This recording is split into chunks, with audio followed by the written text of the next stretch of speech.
Good morning class 2।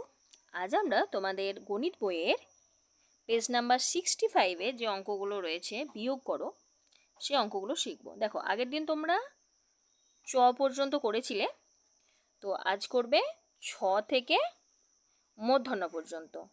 এই 9টি অঙ্ক আছে, এই 9টি অঙ্ক তোমরা করে নেবে। তো আমি একটা তোমাদেরকে দেখিয়ে দিই। আগের দিন হাতে ধরা বিয়োগ দেখিয়েছিলাম আমি। তো এবার ধরো, এই যে নর্মাল এখানে ধরো 4 বা ওর নিচেতে, উপরে 4 ছিল, নিচেতে 5 ছিল, উপরে ছোট ছিল, তো হাতে কী করে ধরবে সেটা আমি দেখিয়েছিলাম। এবার ধরো যদি পরপর এরকম শূন্য থাকে তাহলে কি করে করবে দেখো। এই অঙ্কটা পরপর শূন্য থাকলে অনেকে তোমরা ভুল করো। এই যে 9,900, এখান থেকে 8,745 বিয়োগ করতে বলা হয়েছে। চলো আমরা বিয়োগটা শুরু করি। তো প্রথমে এককের ঘরে দেখছি উপরে আছে 0, নিচেতে আছে 5।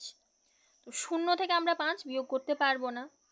তো 0 থেকে তো আমরা বিয়োগ করতে পারি না, তাহলে আমি 5 থেকে ধার নিয়ে নিতাম। এবার ধরো এখানে আলাদা সংখ্যা থাকলে আমি নর্মাল যেমন করি ধার নিয়ে নিতাম, কিন্তু এখানেও দেখছি 0 আছে, তাহলে আমি তো এখান থেকেও ধার নিতে পারছি না। তাহলে কি করব?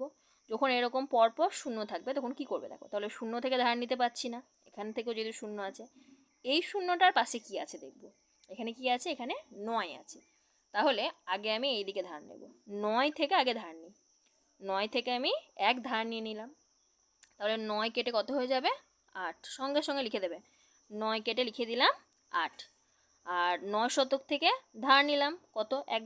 10, যেটা দশক ধার নেওয়া হয়ে গেল। তো এর সঙ্গে 10 যোগ হয়ে গেল। আমরা পাশে যখনই ধার নিই তখন এর সঙ্গে 10 যোগ করে দিই। তো দেখো 9 থেকে আমি 1 ধার নিয়ে নিলাম, এটা 8 হয়ে গেল, আর এটা হয়ে গেল আমার 10। তাহলে দশকের ঘরে এবার কত আছে? 10 আছে। এবার আমি দেখো পাশ থেকে ধার নিতে পারবো কিনা। এখানে 0 ছিল, তাহলে 0 থেকে আমাকে এবার ধার নিতে হবে। তাহলে এবার কত থেকে ধার নিতে পারবো আমি? এই 10 থেকে এবার আমি 1 ধার নিতে পারবো। তাহলে 10 থেকে 1 ধার নিয়ে নাও। 1 ধার নিলে 10 কত থাকবে? আর 1 ধার নিলে পরে থাকবে 9, আর তুমি 1 ধার নিয়েছো, তাহলে হবে 10। এবার করো বিয়োগ। 10 থেকে 5 বিয়োগ করলে 5, 9 থেকে 4 বিয়োগ করলে 5, 8 থেকে 7 বিয়োগ করলে 1, উপরে তো বড় সংখ্যায় আছে, 9 থেকে 8 বিয়োগ করলে 1। এইরকম যদি বিয়োগ দেখো যে প্রথমে কোনো হাতে ধরা বা কিছু নেই, তো কী করে করবে? 7 থেকে 0 বিয়োগ করলাম। আমরা জানি কোনো সংখ্যা থেকে 0 বিয়োগ করলে সেই সংখ্যাটিই হয়। তো 7 থেকে 0 বিয়োগ করলাম 7। পরে দেখো এবার উপরে আছে 6, নিচে আছে 9, ছোট সংখ্যা হয়ে গেল। তাহলে 6কে আমরা ধরবো কত?